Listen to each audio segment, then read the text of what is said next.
very successful fiscal union country, the United States, but even there, it's not unknown in certain parts to hear a country and western song called "Keep Your Confederate Money Boys, the South Will Rise Again."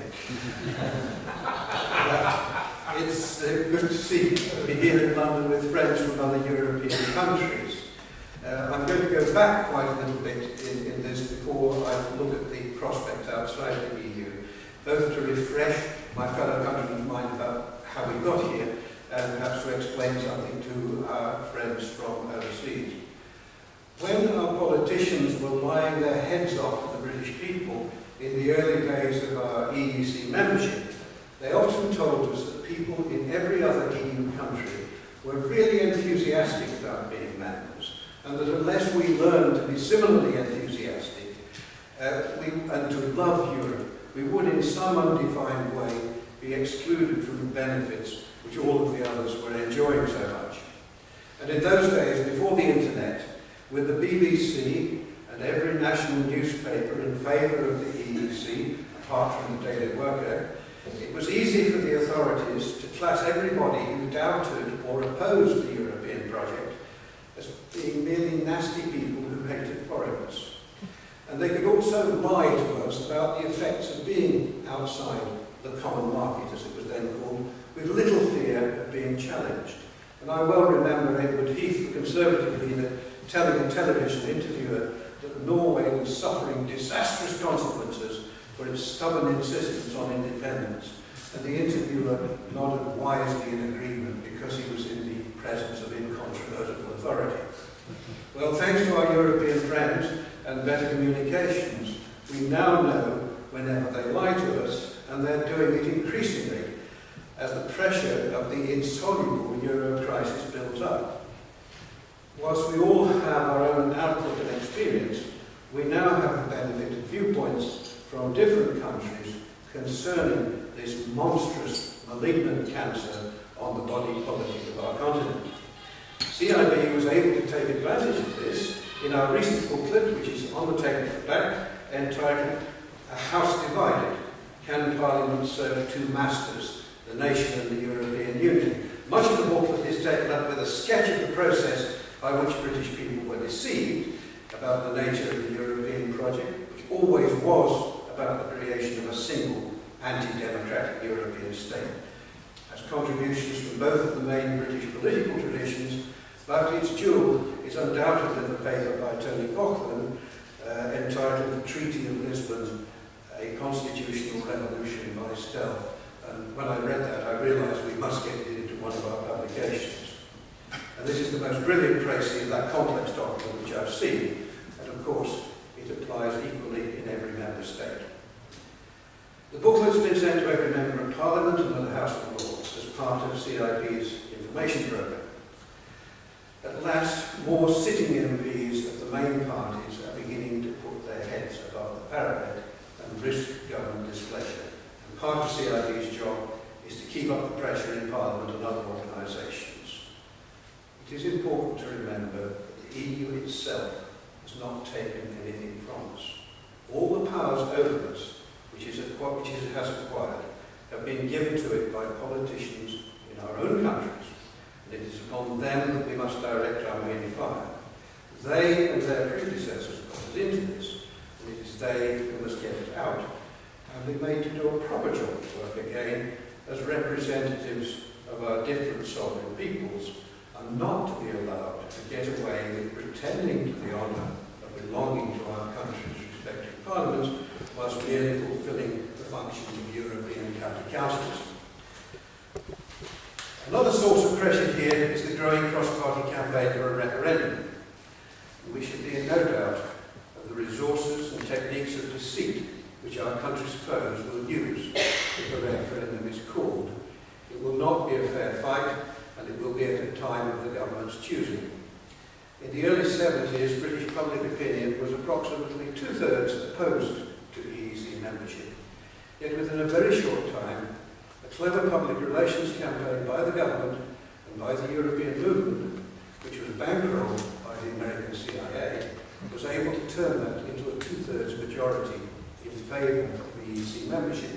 The papers about this are available at the Public Record Office. Now, that great strategist, Sun Tzu, the Chinese Clausewitz, wrote, "Victorious generals win first and then go to war, whilst defeated warriors go to war first and then try to win." That is the principle which our enemies have always followed. CID is not in competition with any other pro-independence organisation, and as a long-established non-party group, we're ideally placed to help in researching the extent of the forces raged against our country's freedom and helping to bring together the democratic coalition to defeat them. The input from our European friends and knowledge of their experiences will play a vital role in this, both practically and by boosting our morale.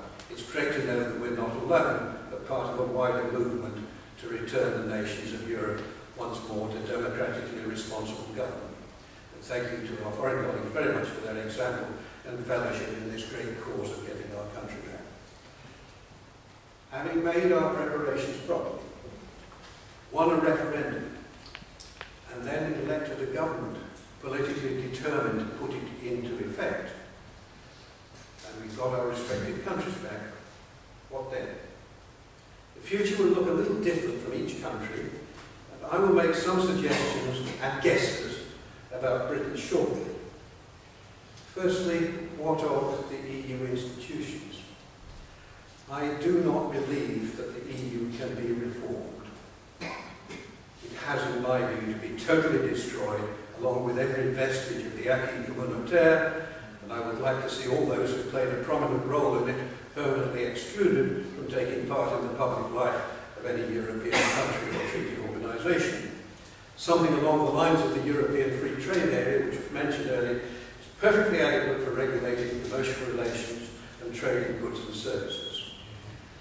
As far as defence is concerned, I would prefer NATO to revert to its original function as a purely defensive treaty and to see an end to its ambitions for so-called humanitarian intervention around the world, apart from genuine works of mercy in famine relief or natural disasters. I think that some barriers to trade and for free movement of goods, services, finance and people will be desirable and should be decided by individual sovereign countries or perhaps groups of countries with common interests like the old Benelux arrangement. Is it really a good exchange, for instance, to have very cheap imported clothing but all our own textile industries destroyed? That's something which should be decided here. It's not something inevitable. Or is it right to be overwhelmed by literally hundreds of thousands of immigrants without any possibility of controlling them? I think not. For Britain, our European neighbours and trade will continue to be very important. But we're also very well placed, having a world organisation based here with the Queen at its head, the British Commonwealth of Nations. These are former countries of empire with which we share a great deal in language, law, commerce and traditions, but do not share an ambition to run each other's affairs. They include some of the most rapidly growing economies in the world. And then, of course, there is the wider hemisphere with which we have very much in common. Commonwealth countries were shamefully treated when we went into the EEC. But enough time has now elapsed for Britain to have lost the illusion of being the great leader, and it's time for a grown-up relationship of equals with many common interests, rather like parents who have accepted that their children have grown up, left home and started their own families, but still maintain a close, happy and mutually rewarding relationship with them. Now, that is just a very brief sketch of a few ideas which I hope may start people thinking. I believe that once we are rid of the malign influence of the failed EU project, that financially there is nothing that can keep it up, I don't think. Political determination can keep it going for a long time, but not forever. Once we're out of that, things will look different. Europe has not failed.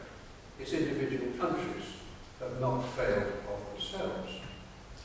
But they have been very badly served and distorted by the self-infliction by their political clusters of that appalling institution, the EU.